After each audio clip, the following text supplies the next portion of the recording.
الفراخ البروست عملتها باسهل طريقه، وبجد كان طعمها حلو قوي ومقرمشه من بره، وكانت اللحمه من جوه مستويه وبيضه وحلوه قوي. عملتها باسهل طريقه. المهم نعمل المحلول اللي هنقول عليه في الفيديو دوت، وبجد تطلع معاكم حلوه قوي وتحفه، يعني طعمها حلو. هنجيب فرخه كامله كده ونبدا نقطع فيها. اول حاجه قطعت الدبوستين، وبعدين هبدا بقى اقطع الجوانح.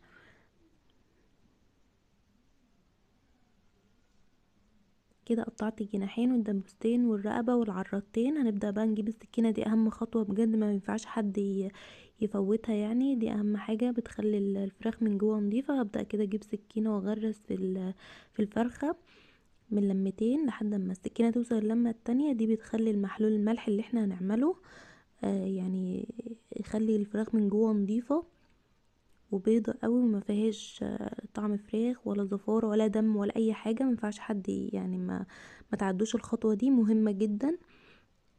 فضلت بقى اغرس كده في الفراخ كلها. سكينة وصلت للمة التانية. اول ما تتحط بقى في المحلول وتبدأ تاخد من طعم المحلول، هتخلي اللحمة من جوه نضيفة.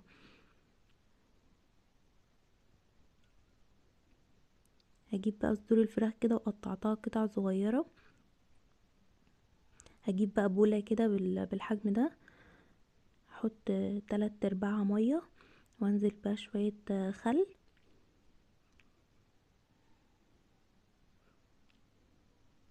معلقة ملح صغيرة، وجبت ليمونة كده قطعت نصها عصره، والنص التاني هيبقى حلقات كده ارميه في المية برضه ياخد من طعم المية.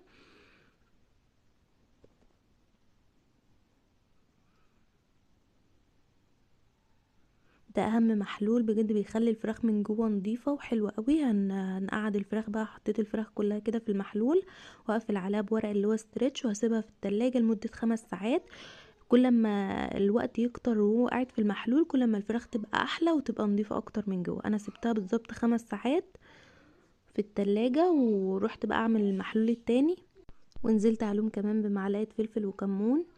حطيت معلقتين ولفتها بقى بورق الاسترتش كده، وسبتها في التلاجة 5 ساعات. كده هنعمل المحلول التاني. جبت بولة برضو كده، ونزلت عليها بمعلقة ملح، معلقة فلفل وكمون،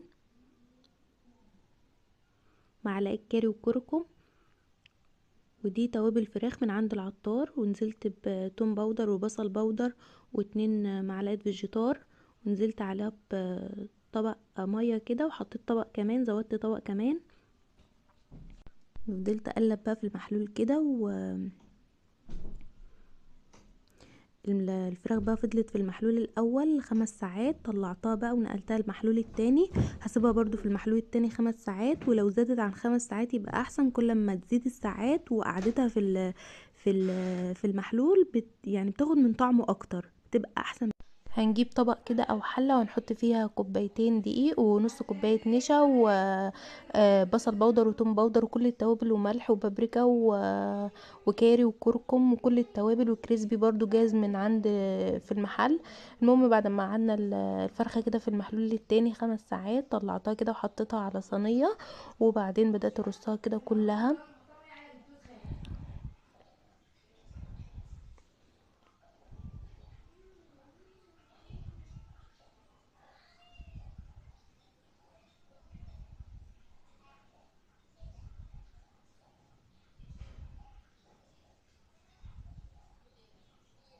مش هنرمي المية اللي كانت فيها اللي هو المحلول التاني، هنستخدمه برضو، عشان لو استخدمنا مية مش هتبقى حلوة. هنحطها كده في التوابل الناشفة، وبعدين هننزلها في المية اللي كانت منقوعة فيها، وبعدين هننزلها في التوابل الناشفة.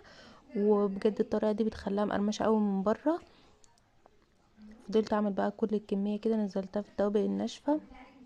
كل التوابل اللي عندك في البيت حطها في التوابل الناشفة اللي هي بتبقى خارجية، دي بتبقى حلوة قوي، بتدي طعم. اي توابل بتدي طعم في الفراخ يعني.